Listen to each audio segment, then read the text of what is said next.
Gaano ka kadalas pumunta ng Thailand? Enjoy pag nagpupunta ka? And then first time kong ano... Sobra. Ito naman ako nga tinatanong eh. Sorry. Go.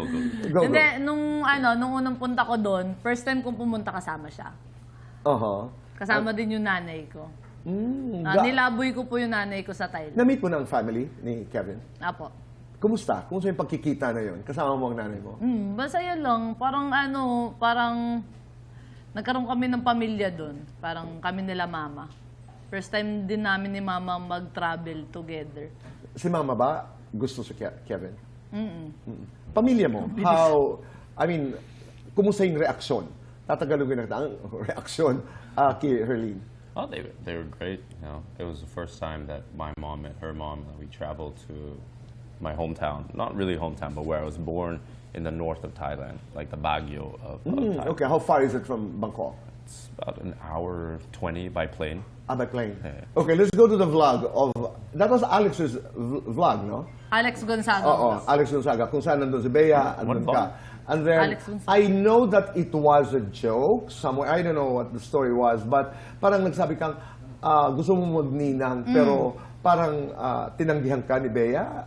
That's how it looked like. Oo. Ano ba yun? Hindi kasi puno na daw yung niya, yung listahan niya. Oo. Ako naman naapektuhan lang ako nung nagkukwentuhan kami na parang gusto ko magninang hindi dahil sobrang close namin. Gusto ko magninang kasi parang kulang siya ng protector.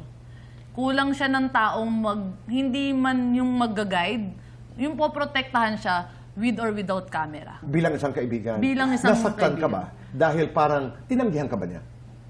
Hindi naman ako nasaktan, Tito Boy. Napahiya lang ako. Pero hindi naman yun parang...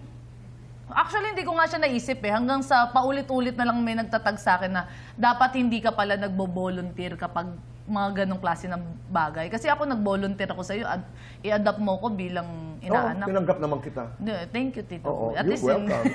Hindi, parang parang natutunan ko po yun, Tito Boy, dito sa issue na yun, na parang huwag kang magbo-volunteer. At hindi rin natin alam kung anong pinanggagalingan ni Bea. Opo. Pag sabi niya halimbawa na puno na, kasi sa isipan ko, hindi ko alam kung meron talagang limit. Baka naman meron talaga Meron siyang talaga, number. Tito Boy. Ako, Okay. hindi ako naging against naging sagot Hindi niya sa sumama akin. ang iyong loob Hindi dahil sinabi mo. Hindi sumama yung loob ko, mas naintindihan ko nga yun eh. Kevin, Herlene is, to a certain point, very controversial. Away ba ni Herlene, away mo? Are all her fights your fights? I think so. Yeah. I think pinag-iisipan mo pa ganun? No, I think so. No. Yes or no lang? Yes. Okay, go. Alam mo, may sasabihin lang ako sa'yo, ang ganda mo. Totoo. Fresh? Lalo na yung ngayon. Yung pagkasabi mong, yes or no. Di ba? Ibang klase yung laban. Ano yung sexiest part of his body? Siguro yung niya, yung ipin niya. Anong ipin? Ngipin. What is ngipin? Teeth. My teeth. Yes, it's the sexiest Are part of the your body. sexiest part of my body. What is Kasi, What? alam mo kung bakit? Oh. Kasi wala siyang bulok. Tsaka hindi Galing, ba? no? What is bulut? Bulok ba? Bulok? Parang ang ganda ng ipin niya. Parang Maganda talaga. Buong buo. What is the sexiest part of Herlene's I body? would say her smile. Not her teeth, her smile. Because, a smile represents happiness. Right. Diba? And, there's Wala pang nothing can replace happiness. Smart or good looking? That's a beauty contest question. Good looking, sorry. From experience. I get Kaya that. pala eh. No. Kaya pala, no? Kaya pala. From experience, you cannot teach good looks. You cannot. You cannot. But you can teach Why are you talino. staring at me? Yeah, I understand that. No, I'm joking. Ikaw, smart or good looking? Anong pipiliin mo? Sabi niya, good looking daw. Sa akin, smart naman. Kasi parang, ang hirap eh. ang hirap maging bobo eh. Sobrang, ang hirap nung wala kang alam. Pero lahat naman ng bagay na pag-aaralan. So, Lahat. kulang lang ako sa experience. Pero Yun ito seryoso, hindi ako naniniwala na bobo ka. Maabilidad, matalino, iba-iba lang.